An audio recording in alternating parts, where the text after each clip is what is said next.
Good news, bad news. Start off with the good news is that she is still alive. I tried to record this last night, guys, with the GoPro and everything to make it fancy, and it's just emotions too high. Not really. So yesterday morning, about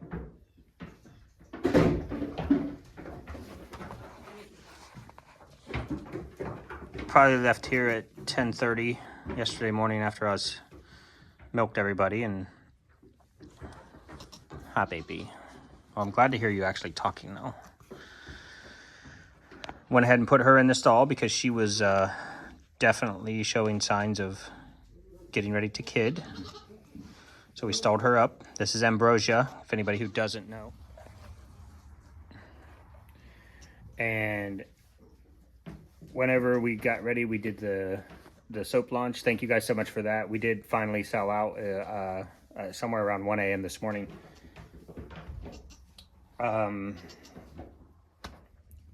Took care of that. We had to go to town. We were literally out of groceries. You gonna get up, baby? That's okay. You can get up. Can I give you pets? I'm glad to hear you talking. So guys, right now she's on basically cow painkillers. She got a long-lasting antibiotic in her system. And this is the first noise she's made since 1 a.m. last night. She's not... Okay, baby. You're still smiling? We're never going to breed her again, guys. Ever. Never going to breed her again. Her first round was very much traumatic. I've gone over it before. Arm all the way inside the goat, trying to get the baby out. And last night's experience was essentially... last night's experience was the same but worse. About 6 o'clock, she was really contracting very well, and I might get my times wrong, guys. And by about 8 o'clock, 8:05, I think she started actually physically pushing, trying to get the baby out. So everything's progressing normal, a little slow. Hi, baby. And a little slow, but nothing, whatever. Nothing unusual was happening. It was just slow. About 8:30, she's starting to push hard, and then nothing's happening.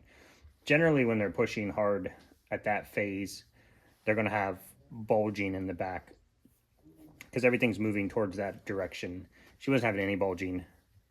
So I started examining her, and I could feel a baby right there. Didn't know which part of the baby. It's, you know, if you've never done it, you get your hand in there, it's weird. You don't know what you're feeling. So, felt baby. I was like, okay, just, you know, let her keep pushing a little bit. And nothing was happening. Still nothing happening. About 5 till 9, called the vet. And he was here, I don't know, it took 20 minutes to get back to me and then get back to the other vet, the goat vet. Dr. Anderson, you're the man. Yeah, guys, same thing. So baby presented with rib cage to the exit. I don't know how else better to say that. He was rib cage to the exit, and he is freaking massive. One single buckling. If he lives, he's going to be President Snow, because he was born on the day of the Soap Hunger Games. He is pure white. I'll show you guys a video, but he's pure white. It snowed yesterday, and he tried to kill his mama. He didn't really try, but guys.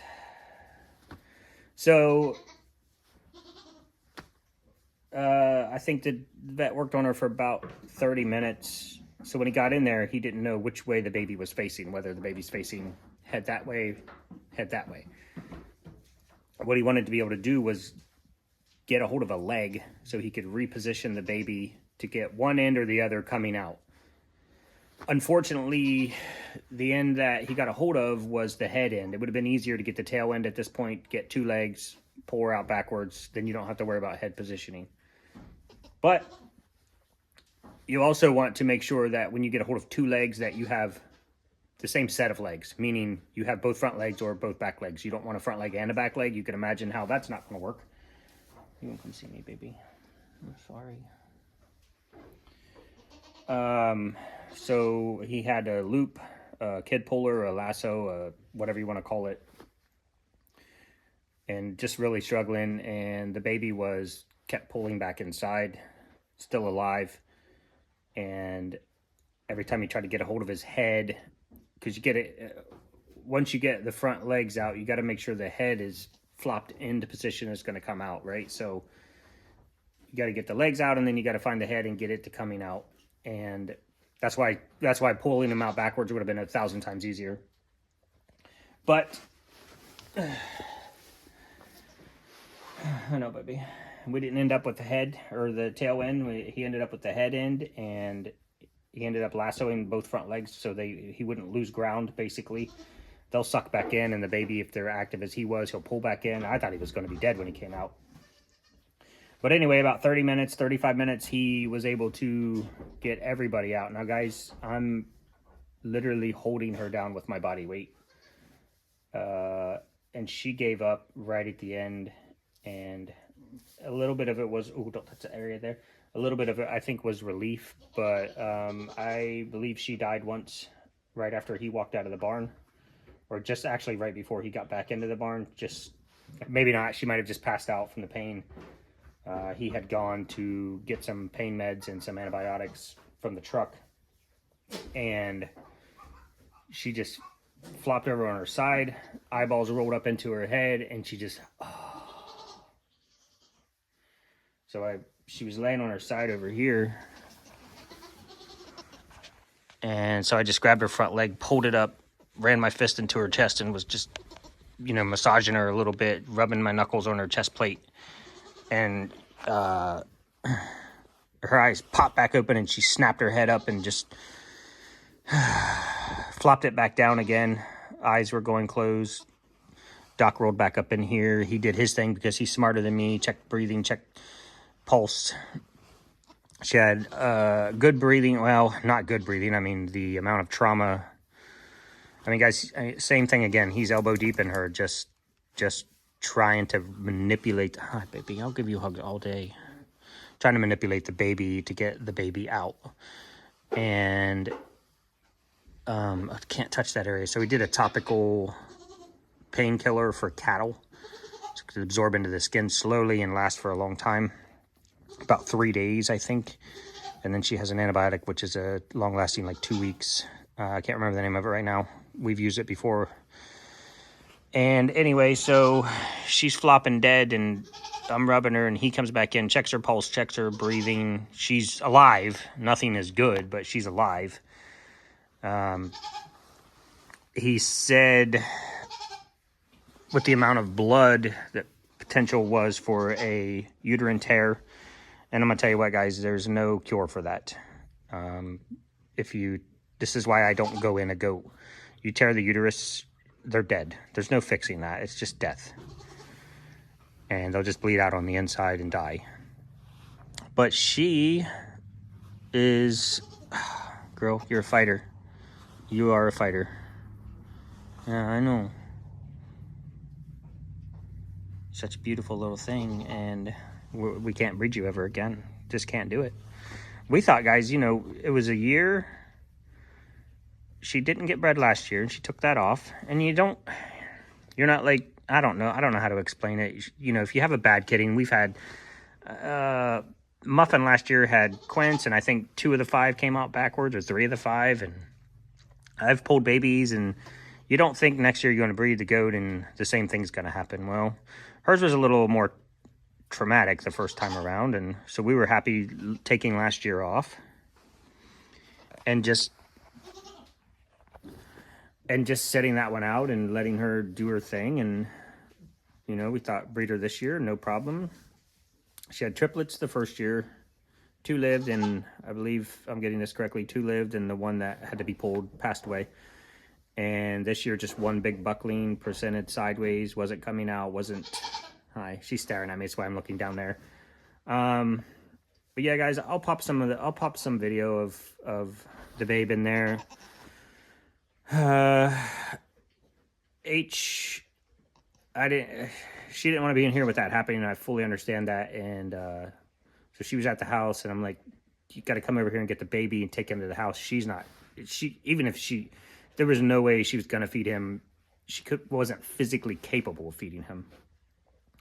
And she wanted nothing of anything to do with anybody on her back half, and she still doesn't. So I thought she was dying laying in the corner. And so I took the baby outside to give him to H. And she took him over, got him in the warm box, got him warmed up. Took probably 25, 30 minutes to get him up to temperature. And we're using colostrum replacement right now because she won't let me milk her, touch her, or do anything to her back end. So he's on colostrum replacement, and then we will start feeding him milk from the other girls. I'm hoping once... So last time this happened to her, once she kind of got through the shock and went through the next day, she did an amazing job as a mama. She took care of the babies. She didn't reject them. But I've had him over here. This is the best I've seen her, guys. The fact that she's standing, she did drop her placenta in the night over there, so I'm going to get that out of here. But she's standing eating. And, honey, I gave you fresh hay over there. Floor hay can't taste better. So for now, this is the state we are in with her, hoping she does not die, but given her how she's acting right now, I would say she's probably going to be okay. I came in this morning and I got down here like I am right now, and she just put her head right against my face, and we just stood there for a few minutes. But I brought the baby over here. I didn't try at 1 a.m. because we had just wrapped up taking care of everything, getting her cleaned up, wiped down, food, bedding, dry hay everywhere. Just I think it was about 1 a.m. when I got back to the house, or close to 1 a.m. and got the baby fed. So I wasn't going to try to bring him over here at that point because she was still completely out of it. So 5 a.m. I brought him over here to eat, and she wanted nothing to do with him at all. Brought him over here at 8 a.m. She was less... Good. That's a good sign. She was less offended that he was in here. She still wouldn't let anything happen back here. So I'm going to have to, at some point, get a hold of her in a rough manner, probably, if she won't let me, and relieve some pressure off of her teats. But I cannot stress her if I don't have to. So we're going to wait as long as we possibly can, which it's not too much longer. And I will continue to bring him over here. Now, she didn't fully reject him. When a mom rejects a baby for realsies, like, don't touch me, peasant, she will take her head and knock him, or she will headbutt him. She'll push him away. She didn't fully reject him. She sniffed him, and you could see on her face that that's my baby. And then she just kind of, she didn't hit him. She just turned her head away from him. So I was like, okay, that's a good sign. And then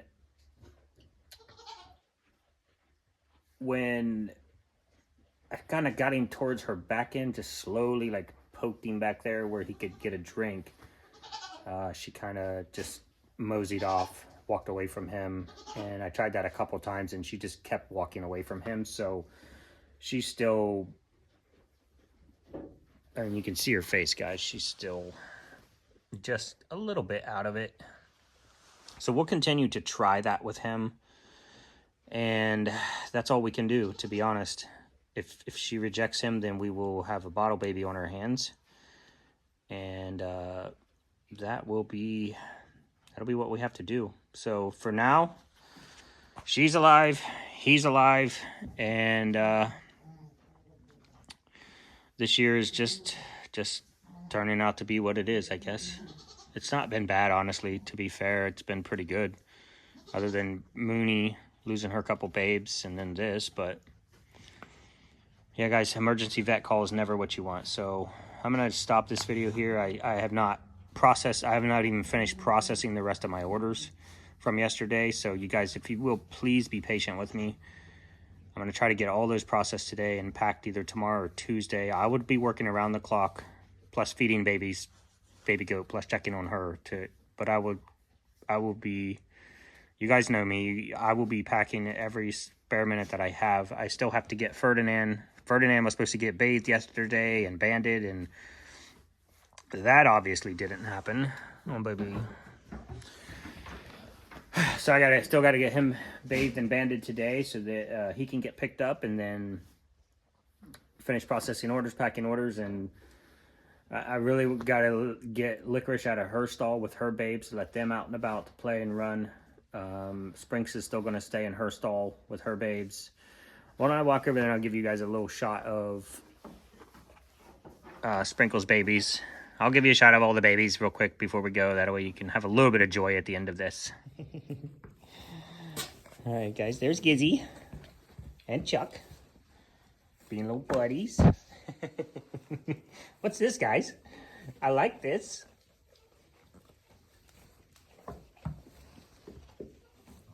Aw. So cute. There you go. So Giz and Chuck. Mom's got her 4-pack in here. She's always... Guys, what's funny is that Moon Pie, she does not care where Gizzy is. She just she sleeps out in the middle of the stall by herself. He sleeps back in his little house. During the day, he sleeps under the bench. She comes back, she feeds him. So she's just turned into one of those moms. It's just keep it alive, keep it moving, I guess. This lovely lady, she likes to lay right next to her babes. I came in last night at 5 a.m. and she was right up against them, keeping them nice and warm because it got cold enough to snow. Oh, goodness. Miss Honey. Oh. Oh. So, guys, we're going to go with Honey. Honey's the gold girl. And then we have Glitch and Stitch and Lilo. Went ahead and just doing a movie theme this year. And then we have Grumpy, Sleepy, and Miss Bashful. And they're doing fantastic. I'll zoom in for you guys so you can...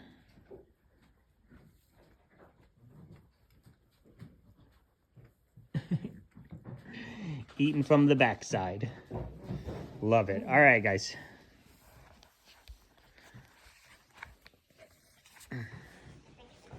So that's kind of going to be it for this video, guys. I'm going to pop...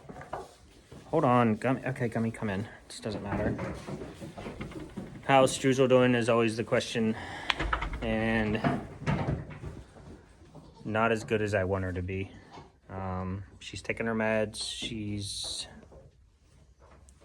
okay when she gets up and going, guys, but I'm just hoping the weather snaps and that gives her a little something to pull for and do that. So just a little update on Struzel. Once she gets up and gets moving, still same thing. She's okay, but it's just that heart-wrenching, just it's very dramatic when she actually gets up and tries to walk. So that all being said, here is a little video of President Snow, and we'll see you guys on the next one, right? All right, guys, so H is sitting over here, That's her lovely legs. She's oh good. Oh my gosh. Is she licking him? Yeah. Don't mind. Just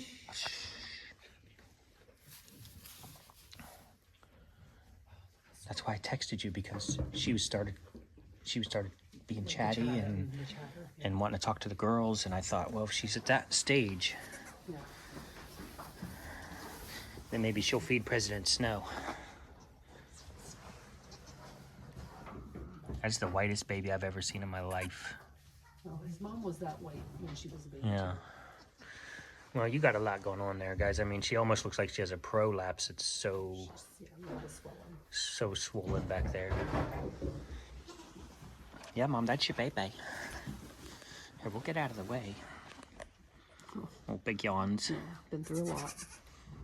Hi, cutie patootie. Well, go. That's what I want. I like for him to talk. She just chatted. Mm-hmm.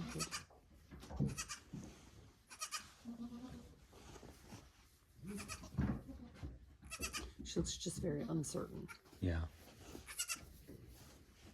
Good job, buddy. Okay, guys, I just wanted to give you a little clip of him, and we'll leave it here at that. And we're just going to sit over here and let them we'll just play it out, see what happens. It's okay, Mama.